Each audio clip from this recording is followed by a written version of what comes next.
Hi guys! Magandang gabi! Welcome back po dito sa Gandara SRU channel for Showbiz Update. Andito na naman nga po akong muli nagbabalik. Ang nagmamaganda ninyong kachismosang Kim Pao, wala na nga pong iba, si Gandara, upang magatid sa inyo ng latest update and fresh happenings patungkol kina Kim Chiu and Paolo Avellino. And para po sa gabing ito, ayan, may kinalaman nga kina Kim and Paolo, pag-uusapan natin. Grabe, uwing panalo pa rin po talaga ang Kim Pao. Ang totoong big winner dito si Kim and Paolo. Charis, ang Kim Pao. Pero bago ang lahat, sa mga hindi pa nakaka-subscribe dito sa ating channel, paki-click lang po tayo ng subscribe button at notification bell na nariyan sa baba para mag-i-updated po kayo at ma-notify tuwing may bago tayong chika at balita hinggil po sa Kim Pao. Basta mga balita na may kinalaman po kina Kim Chiu and Paolo Avellino, sagot na natin yan. And tonight, ayan, nais ko muna magpasalamat sa ating mga Kim Pao fans sa walang sawa pong pagsuporta at abang ng atin pong update. And unahin nga natin na pag-usapan muna etong komento ng isa nating taga-subaybay. Shoutout po sa inyo at magandarang gabi, Ma'am Norma Dayag. So ayan, sabi niya, Gandara, you know, may nabasa akong vlogs na di sila magjowa. Hindi talaga sila magjowa. Close friends lang daw sila. How true? God bless Kim Pao. Bakit kinakailangan nyo lagi magtanong ng ganyan? Kung may mabasa kayong ganito, ano na lang, kumbaga ay hayaan na lamang po. If you're curious talaga about sa kanila, alam naman natin na wala pang pag-aamin. Wala pa pong vocal na pag-amin sila Kim and Paolo. So pare-parehas lang po tayo na nangangapa dito. Pero ako kasi matatag yung paniniwala ko na magjowa na. As in, may romantic relationship na between them. Yun kasi, ang pinagkaiba ko lang kasi sa inyo, matatag ako. Talagang yun yung paniniwala ko. Malakas yung kapit ko na talagang sila na. Kasi binabase ko yan sa galaw nilang dalawa eh. Mapa off-cam. Iba kasi talaga sila off-cam. Iba naman kasi si Kim Chiu sa mga friends niya. Like kay Darren, kay Enchong D. So, iyan yung mga friends ni Kimi na boy sa show business. And alam din naman natin na nagkagusto talaga si Enchong kay Kim and etc. Madami pa. So, ibang-iba kung ating aanuhin. May mga friends din talaga, best friends si Kim sa show business na lalaki. Pero iba talaga yung galaw ni Kim Chiu sa mga to kaysa kay Paolo. So, kung best friend lang, anong something special kay Pao? Bakit ganito yung galawan niya kay Paolo kaysa dito? Naiiba eh. Iba talaga eh. There's something special talaga kay Paolo Avellino kung mag-friends lang sila. Bakit ganito? Ba't ganyan? Marami kang butas na makikita. And kayo mismo na makakasagot doon. Mindset ba? Charot, hindi. Common sense lang sa galawan nila. So, kung confirmation talaga, wala pa mula sa bibig nila Kim and Paolo talaga, sa galaw tayo bumabase sa kanila. And kung ano yung nananaig sa puso po ninyo, yun yung kasagutan. Yun yung makakapagpatahimik lang naman po sa kalooban ninyo eh. Kumbaga, hindi naman po kinakailangan na parate na isubo sa inyo yung kasagutan. Samantala, sabi naman dito sa komento ni Madam Mary Jane de la Pisa, Madam Lily Camille, and Madam Mila Carillo. Ayan, shoutout po sa inyong tatlo. Good evening kung nanonood po kayo ngayon. Sabi na rito, natatangi ang isang Kim Chiu ang the highest level. Totoo yan, sobrang natatangi talaga si Kimi. Yung kagandahan niya, in general, the highest level talaga itong si Kimi. Talento, OMG, talaga namang napaka-gifted. Ang ganda, sobra talaga.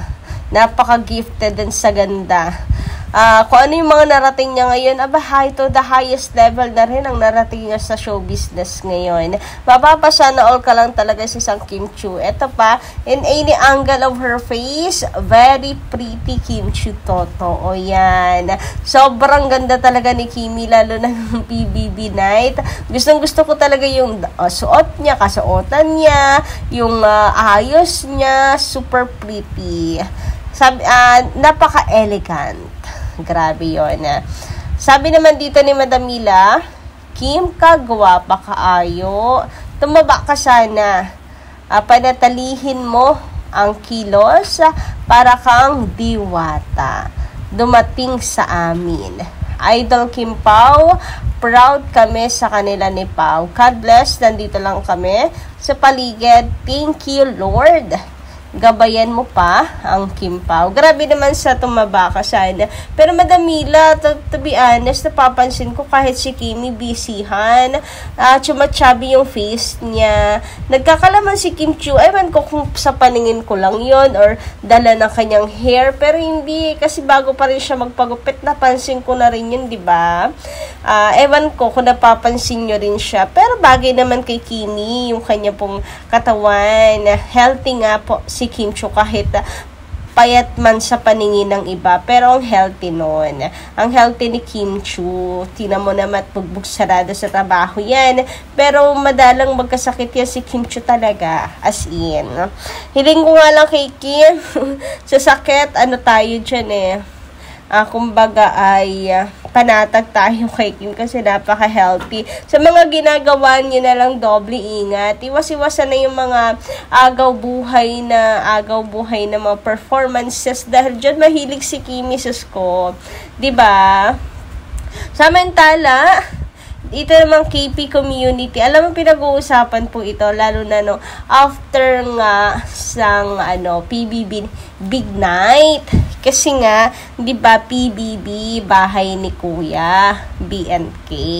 Pero alam nyo ba, ang tunay na big winner nga naman daw dito ay si Kim Chiu. Siyang tunay daw sa kasuotan palang bongacious naman talaga, pasabog, daig pa yung big winner talaga naman. Hindi nawawala ng pasabog ng si Kim Chiu. Nakadalawang outfit din siya nakapag palit din po siya. At alam nyo ba guys, hindi lang daw po si Kuya ang may BNK, bahay ni Kuya. Meron din pong BNK, bahay ng Kim Pao, which is ang KP community. Ayan, pasilip lang tayo sa mga hindi po kasama sa Discord family. Ayan, eto po yung Discord ng KP family. Ito ang bahay ng Kim Pao. Diba may PBB din? Charot. Silang nagmamay-ari. Ang dami nilang housemates. Charot.